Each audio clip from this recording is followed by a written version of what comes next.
Squid game के season 2 के episode first की शुरुआत में हमें गीहुन को दिखाया जाता है जो एयरपोर्ट में होता है और अमेरिका जाने के लिए निकल रहा होता है, लेकिन वो वहाँ से वापस मुड़ जाता है।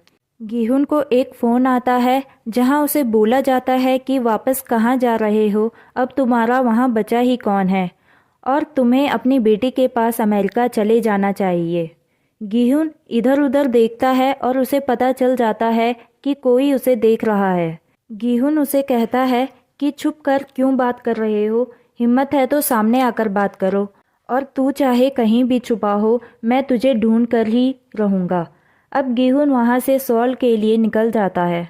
गीहुन को उन पर शक होता है कि आखिर उन लोगों तक गीहुन की लोकेशन कैसे गई, तो गीहुन एक शॉप पर जाकर वहाँ से एक नाइफ खरीदता है और वॉशरूम में जाकर अपनी बॉडी चेक करने लगता है। तभी गीहुन को अपने कान के पीछे एक डिवाइस मिलता है जिसके थ्रू वो फ्रंटमैन गीहुन की लोकेशन पे नज़र रख रहा होता है।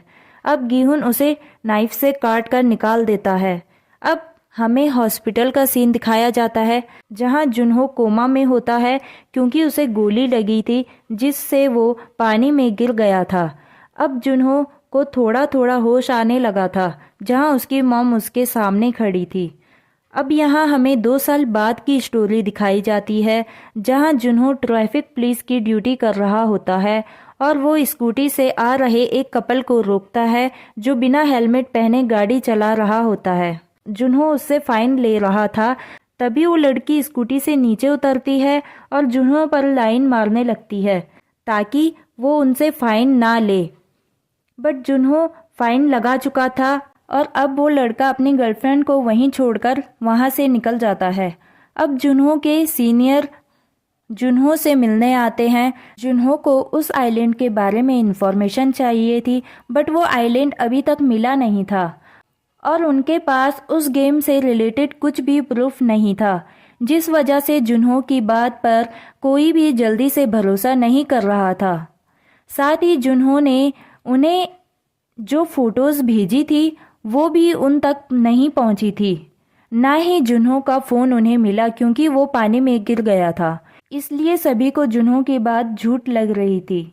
अब वो ऑफिसर जुनहो को बताता है कि कमिश्नर उसे काम से निकालना चाहते हैं, जिस पर जुनहो कहता है कि इसीलिए तो मैं ट्रैफिक पुलिस की ड्यूटी कर रहा हूँ क्योंकि इसमें हमें जब कोई भी रूल ब्रेक होता है तो हमारे पास सारे प्रूफ होते हैं।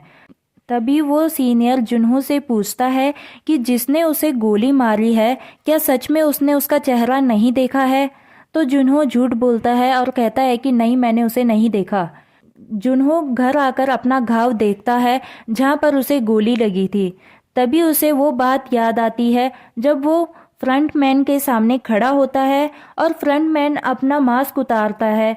तभी जुनहो देखता है कि वो और कोई नहीं बल्कि उसका छोटा भाई इन्हू है जिसे वो ढूंढ रहा है। इन्हू उसे अपने साथ रखना चाहता था बट जुनहो मना कर देता है और वो उसके शोल्डर पर शूट कर देता है जिससे जुनहो पीछे पानी में गिर जाता है। दूसरी तरफ एक कपल होटल में जा रहे होते हैं बट वहाँ की सारी लाइट्स ऑफ होने की वजह से वो वहाँ से चले जाते हैं। ये सब गीहुन अंदर से देख रहा होता है क्योंकि वो पूरा होटल गीहुन ने खरीद लिया था। अब गीहुन एक बुरा सपना देखकर जागता है जहां रूम की बेल बज रही होती है। अब गीहुन से मिलने वहां वही गुंडा आता है जो सीजन फर्स्ट में गीहुन के पीछे भागता है उससे अपने पैसे लेने के लिए। अब यहाँ ये गुंडे गीहुन के लिए काम कर रहे होते हैं जहां गीहुन उस गुंडे की मदद से उस सेल्समैन को ढूंढ रहा होता है जिसने उन सभी प्लेयर्स को उस गेम में इनवाइट किया था, क्योंकि 2 साल बीत चुके हैं और अगर वो गेम अभी भी चल रहा है तो वो दोबारा प्लेयर्स को इनवाइट करने के लिए ज़रूर आएगा क्योंकि इससे पहले ठीक इसी टाइम पे वो इधर आया था। गीहुन उसे कहता है कि उसे वो किसी भी हाल में चाहिए और वो उसे कहता है कि ज़्यादा से ज़्यादा लोगों को इस काम में लगा दो, जिस पर वो गुंडा कहता है कि इस पर काफ़ी ज़्यादा खर्चा होगा। गीहुन उसे खूब सारे पैसे देता है और कहता है कि उसे वो जल्द से जल्द मिलना चाहिए। अब वो गुंडा अपने ग्रुप को कहता है कि ज़्यादा से ज़्यादा लोगों को इकट्ठा करो और इस काम में लगा दो, लेकिन उसका साथी कहता है कि बॉस इसमें काफ़ी ज़्यादा खर्चा होगा। तब वो कहता है कि गीहुन ने हमें काफ़ी सारे पैसे दिए हैं और उसने मेरे पुराने पैसे भी वापस कर दिए हैं और अब उसने हमें ये काम दिया है और वादा किया है कि अगर हमें वो सेल्समैन मिलेगा तो वो हमें 1 बिलियन वॉन देगा और जिसको भी वो सेल्समैन मिलेगा उसे मेरी तरफ से 500 मिलियन वॉन मिलेंगे। जो सुनकर सभी खुश हो जाते हैं और ये काम करने के लिए तैयार हो जाते हैं। अब जुन्हो एक मछुआरे से मिलता है जो एक शिप का कैप्टन था, जिसकी हेल्प से जुन्हो उस मिस्ट्री आइलैंड को 1.5 साल से ढूंढ रहा होता है। कैप्टन पाक ही वो इंसान है जिसने जुन्हो को बचाया था।